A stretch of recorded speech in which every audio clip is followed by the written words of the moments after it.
ba chịu xưa cô ta hết thay nên chụp chụp được cụ sa thay mình đón tiếp theo để có chia sẻ bài chất khang mình test này bỏ bàn bật tiền coi cụ mình kêu liếcក្នុងការលើកយកមេរៀនមួយពាក់ព័ន្ធជាមួយនឹងភាសាខ្មែរថ្នាក់ទី3បាទអញ្ចឹងនៅថ្ងៃនេះគឺលោកគ្រូយកមកបង្ហាញពីបច្ចេកទេសការបញ្ចូលពាក្យនៃពាក្យដែលមានចំនួន2ពាក្យបាទពីពាក្យនោះគឺសំដៅទៅលើពាក្យទី1គឺស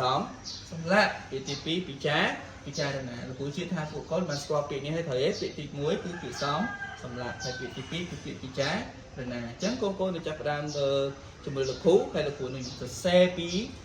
ថ្នាក់ពាក្យរបស់វាហើយនឹងន័យរបស់ពាក្យរបស់វានីមួយនេះមួយហើយទៅផ្ទះវិញកូនត្រូវតែព្យាយាមប្រឹងប្រែងសិក្សាវាបន្ថែមទៀតដើម្បីកូនបានយល់ពីច្បាស់លាស់ពីបញ្យល់នៃពាក្យទាំងពីរនេះបាទតោះ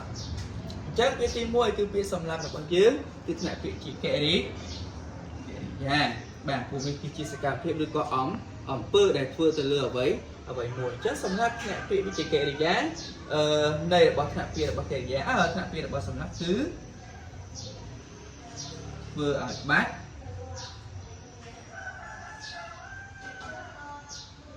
បំបត្តិជីវិត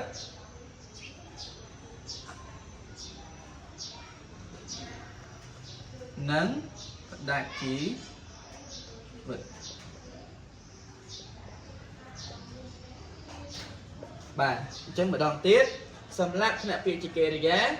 នៃរបស់ពាក្យសម្រាប់គឺធ្វើឲ្យបាត់បំបត្តិជីវិតនិងផ្ដាច់ជីវិត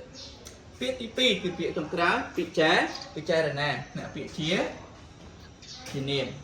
បាទអញ្ចឹងពិចារណាពាក្យជានាមគឺអីគេកូនបាទការត្រេះរិះបាទការត្រេះរិះការរំពឹងទុកឬក៏រំពឹងទុកឬក៏រំពឹងគិតបាទការត្រេះរិះរំពឹងគិតនិងពាក្យនិងអត្ថន័យរបស់វាចុងក្រោយគឺការគិតមកចប់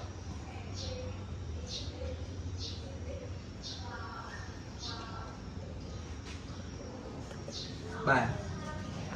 ឥឡូវយើងមើលពាក្យម្ដងទៀតសម្រាប់ថ្នាក់ពាក្យជាកិរិយានៃរបស់ពាក្យសម្រាប់គឺធ្វើឲ្យបាត់បំបត្តិជីវិតនិងផ្ដាច់ជី